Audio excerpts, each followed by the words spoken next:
Selamat siang, selamat bertemu kembali dengan Ibu Tatik dalam pembelajaran pendidikan agama Katolik. Merdeka. Hari ini kita merayakan Hari Kemerdekaan. Hari ini juga kita akan belajar mengenai pelajaran keempat dalam pendidikan agama Katolik kelas 6 dengan tema Aku Warga Dunia.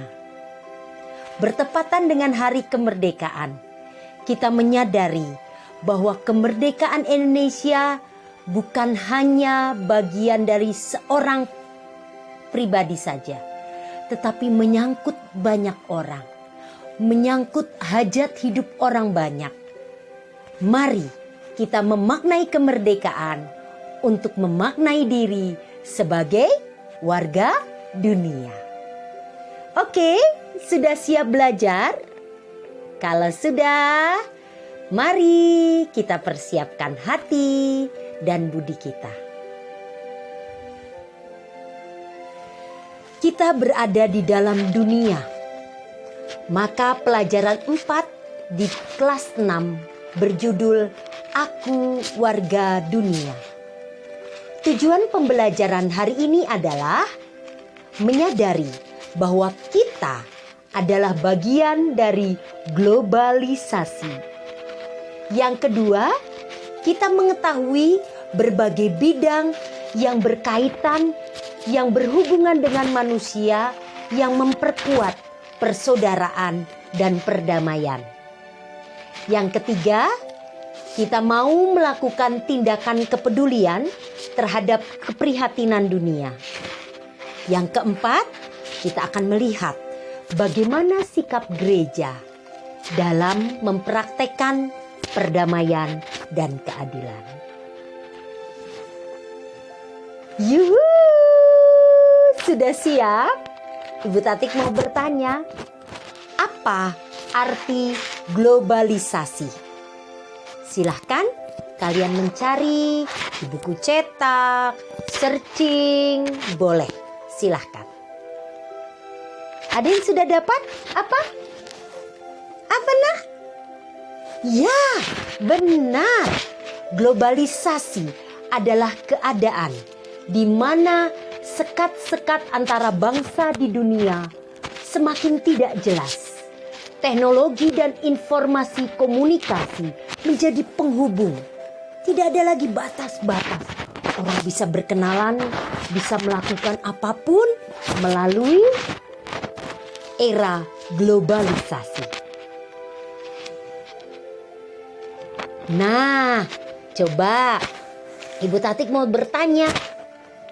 Berikan contoh-contoh bidang-bidang kerjasama di era globalisasi dan penjelasannya. Tentunya ada di buku IPS ya. Pak Aris sudah mengajarkan itu. Nah, yang pertama globalisasi di bidang ekonomi. Oke, di bidang ekonomi apa saja? Ya, perdagangan bebas. Orang bebas melakukan transaksi perdagangannya. Ya, sekarang ada perdagangan online. Orang hanya memijit dengan handphonenya, dia bisa melakukan perdagangan, membuka lapak. Ya, bagaimana pada saat perdagangan bebas itu terjadi? Terjadi ekspor dan impor. Ekspor berarti kita keluar mengirim barang-barang produksi Indonesia. Sedangkan kita mengimpor, kita senang ya kalau pakai baju produk luar negeri. Betul? No. Cintailah produk-produk Indonesia. Maka pada saat ekspor dan impor berjalan, pertukaran mata uang semakin tinggi. Orang mulai membutuhkan dolar. Orang ingin mendapatkan dolar. Orang ingin selalu melakukan transaksi perdagangannya. Dan akhirnya mereka pun melakukan pertukaran tenaga kerja. Kita disebut tenaga kerja Indonesia bekerja di luar negeri supaya kita mencukupi kebutuhannya. Dan sebaliknya, kita membutuhkan tenaga-tenaga orang luar negeri supaya membantu Indonesia untuk semakin maju di dalam bidang ekonomi. Nah, sekarang globalisasi di bidang pendidikan. Tentunya pada saat orang mudah mengakses segala informasi melalui internet, apa yang terjadi? Meningkatnya sumber daya manusia, pendidik. Siapa lagi? Peserta didik, ya, siswa-siswa, guru, dosen, dan bukan hanya itu. Orang-orang yang mau belajar terus-menerus.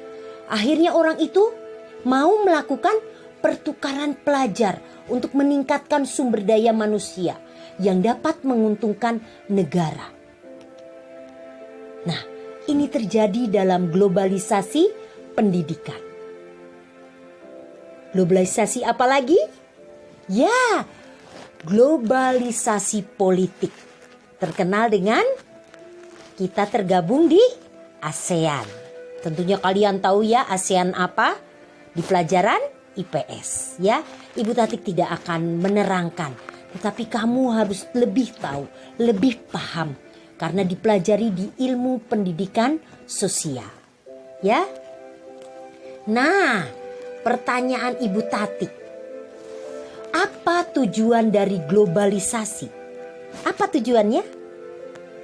Good, perdamaian dunia. Lihatlah, burung merpati simbol atau lambang perdamaian. Kita mau dengan era peradaban yang canggih ini, kita mau semakin menciptakan perdamaian dunia. Nah, pertanyaan Ibu Tati, apakah kamu bisa menciptakan perdamaian dunia? Oke, maka hari ini kita mau belajar dari pandangan gereja tentang dunia. Pandangan gereja ini ada dalam Pastoral Gaudium et Spes. Kita baca bersama-sama. Kegembiraan dan harapan, duka dan kecemasan orang-orang zaman sekarang, terutama kaum miskin dan siapa saja yang menderita, merupakan kegembiraan dan harapan, duka dan kecemasan para murid Kristus juga. Gereja dalam Gaudium et Spes berbicara tentang dunia. Apa yang harus kita lakukan? Nah, realitanya di Indonesia sesuai dengan situasi masyarakat kita yang ditandai kemiskinan, kemajemukan budaya dan agama, hidup menggereja kita yang plural, kita dipanggil untuk berdialog, untuk mendekati orang-orang miskin dan mendekati budaya-budaya dan dialog antar agama. Ya? Nah, apa yang harus kita lakukan? Ada yang tahu?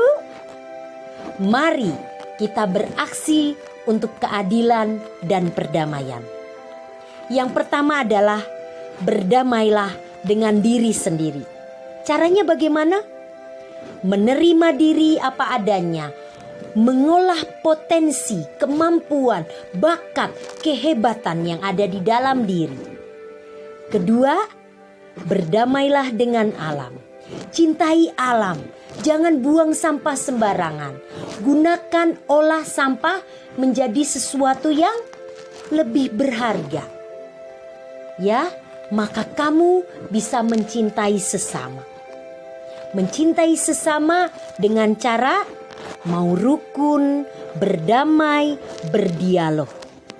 Akhirnya, kamu bisa menciptakan kedamaian dengan Tuhan.